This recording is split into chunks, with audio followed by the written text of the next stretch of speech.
Yun, magandang araw po sa inyo lahat. Welcome po sa Makapili TV. Ito na nga po, maraming isiniwalat dito si Senator Marcoleta dahil dun sa pagkakaantala ng Senate hearing ng Blue Ribbon tungkol sa mga maanumalyang flood control project. Kasi kung inyong maaalala, after magsalita ni Master Sergeant, retired Master Sergeant Cutesa, nahinto na yung pag-hearing ng Senate Blue Ribbon Committee na pinamumunuan ni Senator Ping Lacson. Dahil nabanggit na doon yung mga pangalan na hindi nila mabanggit, sabi nga ni Senator Jesus Escudero, di ba? The name that cannot be mentioned, pero nabanggit ni Gutesa. Kaya after nung hearing na yun, na-postpone na. Tapos nagkaroon na ng iba't ibang mga issue na lumabas.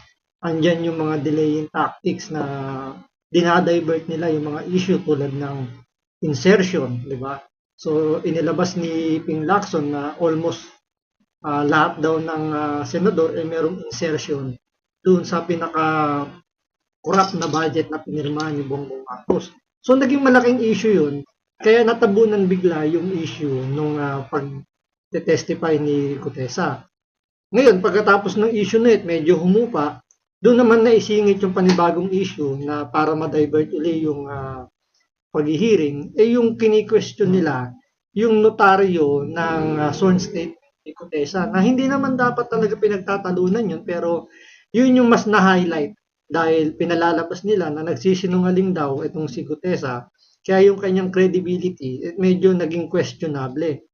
Kahit naman na sinabi na rin naman ni Ping Lacson at marami rin nagsasabi na hindi naman daw importante na yung notaryo na yun dahil nga nanumpa naman siya sa Senate Blue Ribbon Committee. So, pagkatapos ng mga ganong issue, gumawa ng panibagong issue na naman si Ping Lacson, yun nga, bigla siya nag-resign bilang Senate Blue Ribbon Committee.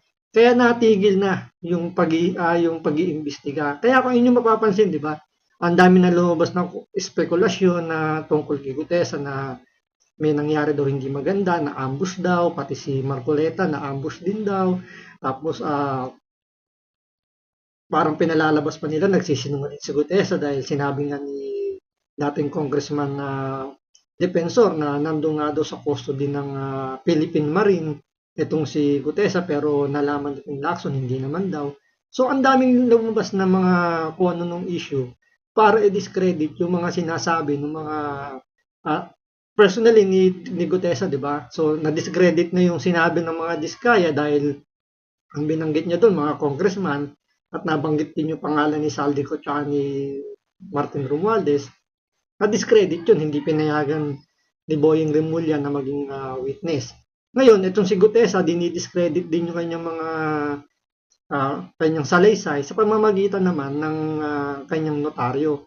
Kaya yung pag-resign ni Ping Lacson, isa rin yun sa mga naging delaying tactics nila para ma-divert yung issue na hindi na masyadong mapansin at mailihis kagad nila yung pagkakaturo kay Martin Romualdez, kay Saldico. Siyempre, pagdating na rin sa Malacanang kasi yun yung pinakahuling nandun sa statement ni Gutesa na naghatid din daw sila ng pera doon sa Aguada, doon sa may Malacanang.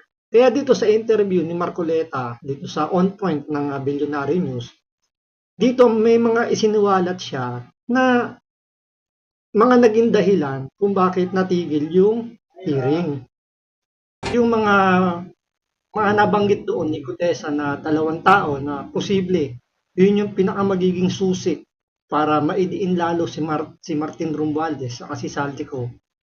Mukhang nakatakas na o pinatakas na dahil nga sa ginawang delay ng pag-hearing ng Senate Blue Ribbon Committee ni Ping Lacson. So ito, panoorin po natin itong naging interview ni Marcoleta para makita ninyo kung paano niya idinitalye, kung paano minamanipula, paano parang nakikipagkuntyabahan, parang ganun parang naging kasangkapan pa itong sila Ping Lacson para makatakas, matulungan yung mga bata ni Saldico na hindi makatestify sa Blue Ribbon Committee. So ito panoorin po natin, pero bago ang lahat, kung hindi ka pa nakasubscribe sa Makapili TV, baka pwede naman pakipindot po muna yung subscribe button at the same time, palike na rin po ng video, wala naman pong bayad yan. Kaya pindot na. So ito, panoorin po natin.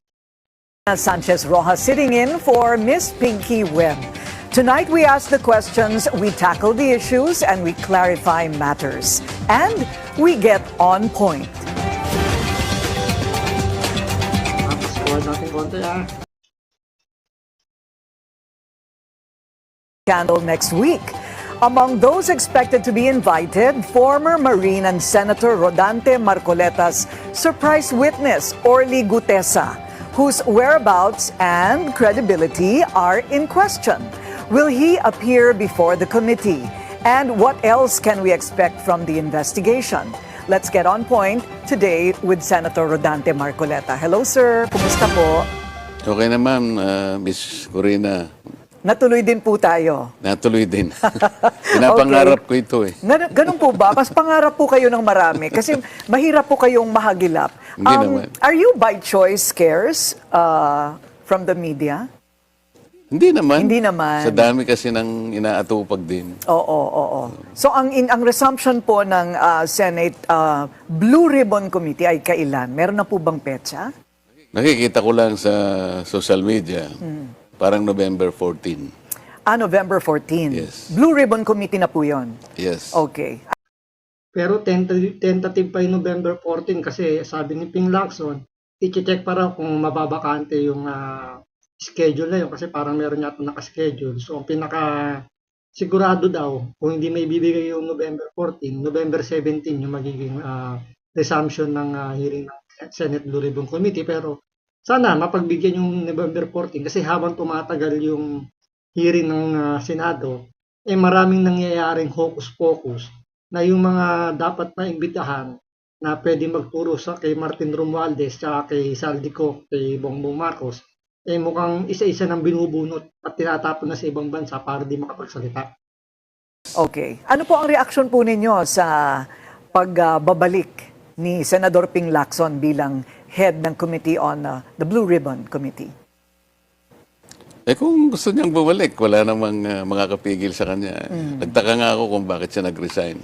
Tatanungin ko rin po sana kayo, bakit nga ba siya Yan yung isa sa pinakamalaking tanong, bakit nag-resign si Ping Lacson bilang Senate Blue Ribbon Committee. Wala namang humihingi na mag-resign siya bilang Senate Blue Ribbon Committee. Diba? Wala namang nagsabi sa minority block na mag-resign siya kasi hindi maganda yung pag-handle niya. Doon may mga sa social media, yun ang mga nagiging comment dahil nga sa kung panonoorin nyo, titimbangin nyo kung paano siya humandle. Talagang napaka-bias na hindi tinutumbok talaga yung dapat tumbukin. Kaya hinihingi na mag-resign siya bilang Senate Blue Ribbon Committee at palitan ni Marcoleta. Pero sa Senado, kasi yun naman talaga masusunod doon, wala sa minority or sa majority ang gustong mag-resign si Ping Lacson. By choice lang ni Ping Lacson yun kasi ginamit niya yun bilang delaying tactics. nga ba siya nag-resign? Marami pong haka-haka kung bakit. Mas maganda kasi kung siya sasagot nun Hindi ko naman kaya sagutin yun Hindi para po sa ninyo, kanya. hindi po ninyo alam kung ano yung mga pinag-usapan ng mga kasamahan po ninyo? Kasi sa majority lang dinidesisyonan yun. Hindi man kasama ang minority. Ang sabi po ni Senador Lacson noon ay if something like this, kung ang aking mga kasamahan mismo ay nagdududa sa aking judgment o mga desisyon, edi wag na lang. May naramdaman po ba kayong ganon of lack of confidence in his leadership? Nagsimula siguro nung sabihin niyang almost all senators had insertions. So many of his colleagues in the majority perhaps were unsettled by that statement. I see, but insertions per se is not illegal. At that time, kasi ang insertions connotes a negative impression. Kasi Totoo yan, naging negative impression na yung insertion sa panahon ni Bongbong Marcos. Kasi yan matagal namang ginagamit niya kahit sa mga dati pang administrasyon. Meron naman talagang insertion at nagagamit yan, hindi masyadong pinagsasamantalahan. Hindi kasi katulad ngayon talagang garapalan. Harap-harapan na ginagamit yan para pagkakitaan. Kahit nga si Risa Ontiveros nga, di ba, na hindi sinasabi nga nila, ang hirap paniwalaan. Siya mismo merong insertion, pero itinatanggi niya at yun daw ay amendment.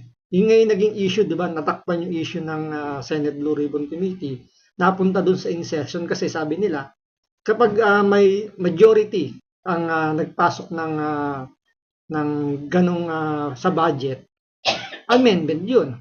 Pero pag ang tinutumbok ay mga minority tulad nila Joel Villanueva, ni Jingo Estrada, ni Chis Escudero, insertion yun. So dun pa lang makikita nyo na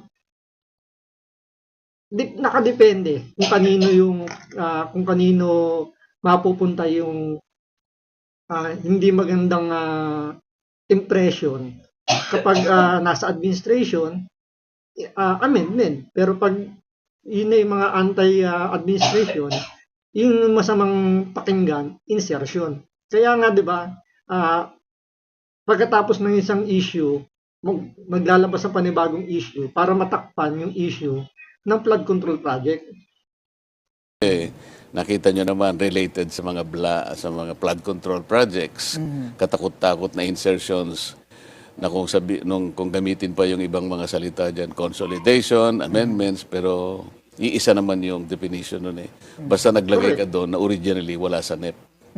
Mga insertions yun. Ano po ang inyong working principle habang tayo po ay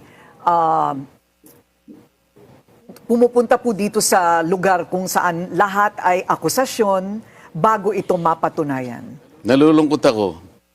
Kasi tingnan mo na lang si Orly Gutesa. Sa aking palagay ay isa siyang mabuting tao.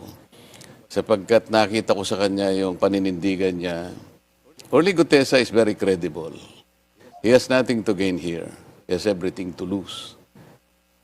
Bakit naman siya yung pinipilit na gisain at sinasabi na di umano ay fraudulent yung pagkakanotaryo ng kanyang sworn statement? I don't think he has the capacity to falsify. Saan siya kukuha ng stamp? Alam nyo, tama yung punto rito ni Senator Marcoleta eh.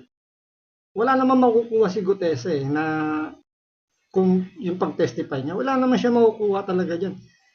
Kung tutusin pa nga, nalagay pa nga sa alanganin yung buhay ng kanyang pamilya, hindi lang sarili niya, pati pamilya niya. Dahil malamang target siya ng mga leader ng sindikato na may connection dito sa flood control project. Kaya kung titimbangin niyo yung punto ni Marcoleta, mas credible talaga si Marcoleta si Gutesa, compared dito kila Bryce Hernandez, kila Alcantara sa mga Diskaya. Si Gutesa na yung pinaka-reliable. Kasi siya, inilagay niya yung sarili niya nang wala naman siya makukuha in return. Hindi kagaya ng mga nila Bryce Hernandez. Yung mga pera na yan eh. Diba? Nakasecure na yung buhay nila, yung mga pamilya nila, pwede na nilang bigyan ng maraming security. Pero itong si Gutesa, ibabayad niya sa ibang security, di ba? So, ang nagiging protection niya lang, yung mga kapwa niya Philippine Marine. Stamp. Siya kukuha ng dry seal. Paano niya may hiram yung notarial register para makita niya kung ano yung number na ilalagay sa document, anong page number, anong book number. All these are foreign to an ordinary individual na maaring hindi niya alam kung ano yung notary public. At wala pa akong nakitang nagpanotaryo sa buong buhay ko na binalikan niya yung kung sino man yung namamahala doon sa notarial office na yon. At siniguro niya, ma'am, sir, pasensya na po, gusto ko lang makasiguro kung kayo nga po ang pumirma nito. Walang ganun eh. Notary public services in this country has become a cottage industry. Lalong-lalo na sa mga areas na may mga city hall, mga municipal hall. Hindi mo makikita yung abogado. Wala naman nagpapakita eh. And chances are, yung notaryo na yon, hindi nga niya pirma yon because naglalagay lang sila ng associate doon, staff, secretary kaya, para siya ang pumirma. Para sa kanya. Para sa abogado. It has become a lucrative business. Nakagawian na nga po talaga yan. I mean, from my own experience. Nakita yes. ko yung abogada passed the bar in 2021. So 4 years pa lang siyang abogado. Pero kung titingnan mo, judging from the number of books, yung notarial registers, nasa book 8 na siya eh. So talagang ano nila yung pagnonotaryo. Yan siguro, baka hindi nagtatrial yon, baka wala sa korte, pero ang talagang pangunahing kinabubuhay nila yung pagnonotaryo. Yun po ang inyong hinala. Okay, ano naman po kaya ang magiging Ito, tama yung punto rito ni Senator Marcoleta tungkol sa pagnonotaryo.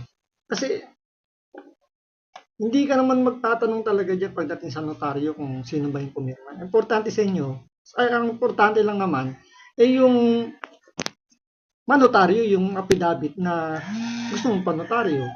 Diba? Hindi ka naman magtatanong, kumbaga, hindi mo naman nahanapan ng ID yung manotaryo. Basta importante, matatakan lang yung affidavit na gusto mong ipasa sa kanila. magiging motibo ni Ginoong Gutesa? Either way, ipeke o kaya yung magsabi ng totoo? Bakit niya na naising ipeki pa? Nagmamadali siya. Kasi nung makita ko siya, alam mo yung pagpapanotaryo, wala naman sa isip niya rin siguro yun eh. Para sa akin lang yun. It's an added assurance sa akin. Totoo yung nasasabi to. Kumbaga, siguro maski ikaw siguro isipin mo rin. Sige nga, kung talagang buang loob mo. Kasi mabigat naman yung accusation niya. Talagang, he is connecting the dots between Saldico and Martin Romualdez. And nobody did. Siya lang. So para sa akin lang yun. I want to satisfy myself that this guy is a true person. So sabi ko, may time ka pa naman. Sabi ko pa kay Mike, pakitulungan nyo na lang. Nagmamadali ako, babalik ako sa Senate. Kasi habulin ko yung aking 3 o'clock Former session. Senator Mike Defensor. Congressman. Congressman, yes. Yeah. So umalis na ako. Then bago ko umalis pala, sabi ko, okay, kung buo ang loob mo, Orly, bukas ang hearing. At sana before 9 o'clock, nakapasok ka na sa Senate. Which he did. I think Senator Ping even monitored the CCTV na-interview siya somewhere. Sabi niya, pinakuha ko yung CCTV and I saw that Gutesa was fetched from the guards area at 8:27 and he was whisked into the office of Senator Marcoleta. Pagkatapos noon, after 30 minutes yata to about 1 hour, sabi niya, dinala siya sa lugar na kung saan yung mga maghihiring. Ganong kalawak kanya yung kinalaman ni Senator Marcoleta. Hindi ko malaman kung ba't niya sinabing ganong kalawak. Ano ibig sabihin kalawak? Kaya tinatanong ko lang, mas a chairman of the Blue Ribbon Committee, tingnan pa niya sa CCTV kung sino yung pumupunta sa mga opisina namin. Can I also... Yun na nga yung estilo ni Ping Lacson. Kaya kung mapapansin yung hilig niya rin magpa-press con, tapos magbibigay siya ng opinion niya. Which is maling-mali yun. Yun yung isa sa mga pinupunahan ni Marcoleta dahil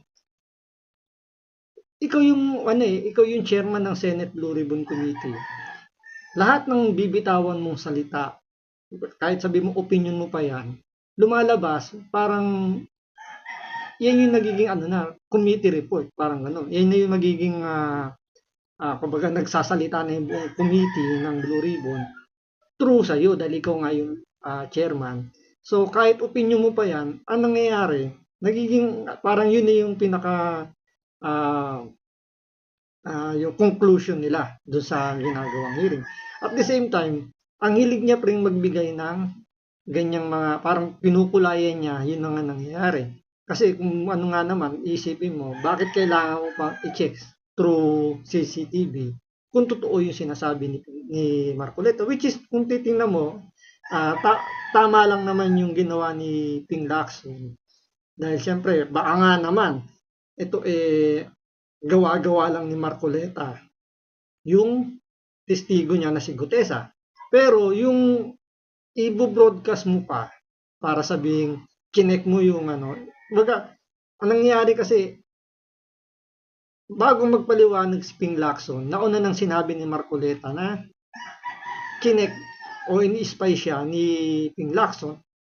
Kaya ang nangyari, todo paliwanag niya si Lacson na hindi naman daw niya i-spy.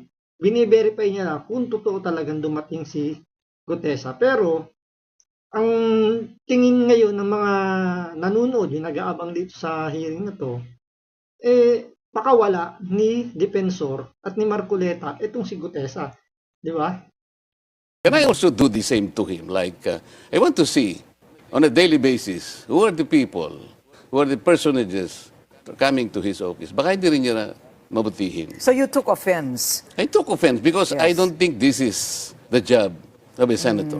Much less kung ano yung rapport niya sa kapwa niya, senator. So, meaning you took it to mean that he may be suspecting that this was all your orchestration. Parang ganun. Parang ganun. Hindi ba siya magkasya na pumunta At yan ngayon ang umiikot sa social media na si Marcoleta at saka si Defensor nagkukuntsabahan, gumagawa ng kanilang sariling parang tanim witness tulad ng ginagawa daw ni Risa Hontiveros. Naalala nyo, di ba?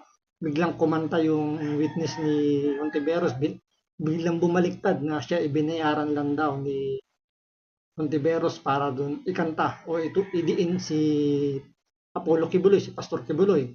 Diba? So parang pinalalabas dito ng Iniping Lacson na tanim witness din ito. At ang nagtanim, si Marcoleta tsaka si dating congressman, Defensor.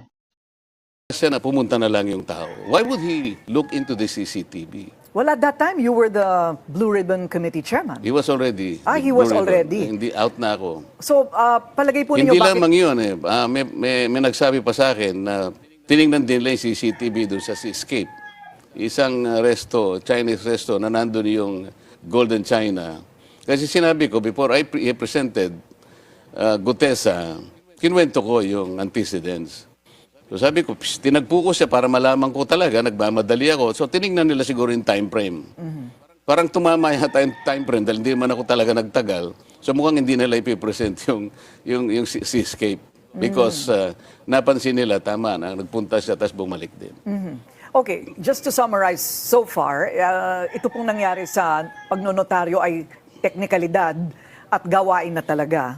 That I can confirm because from my own experience, It's a common nangyayari po practice. talaga. Yes, it is a practice. And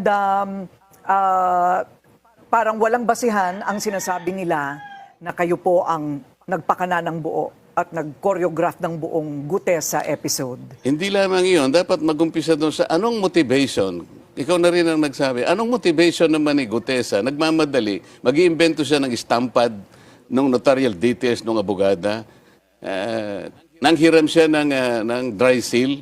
Pagkatapos nanghiram siya ng notarial register para makuha niya pati yung estampad ng lugar yung Manila. Gaganunin mo ganyan para... Bakit niya gagawin yun? Pinakamadali para sa kanya, magbayad lang siya kung magkano yung sisingilin sa kanya, kung 200, kung 300, up to 500 pesos. I think that's the... Mahal pa nga yung notary na yun, 200 to 500. May alam nga ako, 100. Ang depende kung kilala mo yung nagdoong notaryo. Pero ang ganda ng punto rito ni Senator Marcoleta, kung yung kini-question lang nila yung pirma ng abogado doon sa notaryo, bakit hindi nila tingnan kung peke ba o totoo yung mga nakasulat doon sa pinantatak sa notaryo? Tulad ng book number, page number, kung ano-ano pa nakalagay doon, tapos yung pantatak mismo kung saan pumipirma yung abogado. At yung pinaka-importante doon, yung dry seal. Hindi naman itinatanggi ng abogado na kanya yung dry seal, kanya yung pantatak, kanya yung book number, yung mga ganun. Ang itinatanggi lang ng abogado, yung pirma niya.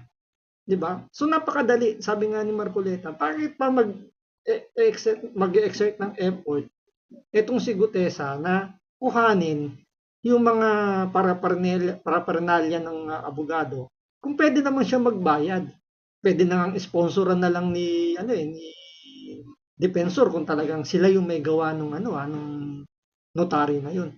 Pwede naman sila mag-sponsor na lang na magpagawa na lang sila ng dry seal, ng kung ano-ano. Hindi sana wala ng problema. Pero bakit ang kini-question yung pirma lang ng abogado? Sabi nga ni Corina Sanchez kahit siya na-experience niya yan, na hindi na nila tinatanong kung ang pumirma ba doon, abogado o hindi. Ang importante, manotaryo yung kanilang mga papeles. I think that's the better and easier way to do this. Why would Gutesa chose to do this in a different way? What about money? Sasabihin ng ibang tao, baka nakatanggap ng mana from heaven. Sino magbibigay? Mas marami ba akong may bibigay kaysa bibigyan ng mga taong binanggit niya doon sa kanyang affidavit? Mali-maleta. Not necessarily from you, Senator. Maaaring magaling sa iba. Oh. At, Maaari siguro pinag-iisipan nila baka nanggaling sa ano na lang ang may bibigay ng isang Rodante Marcoleta kung kukumpara doon sa mga taong binanggit niya na mali-maleta na halos 3 araw sa isang linggo ang sinasabi niyang delivery. Sa palagay po ninyo, kayo po'y abogado. Tulad yan, ganda ng punto dyan ni Marcoleta. Compare mo nga naman kung magkano yung pwedeng ibigay ni Marcoleta doon sa mga pinaghatiran ng pera ni Gutesa na sinasabi nga inaabot nga ng billion of pesos yung dinideliver niya.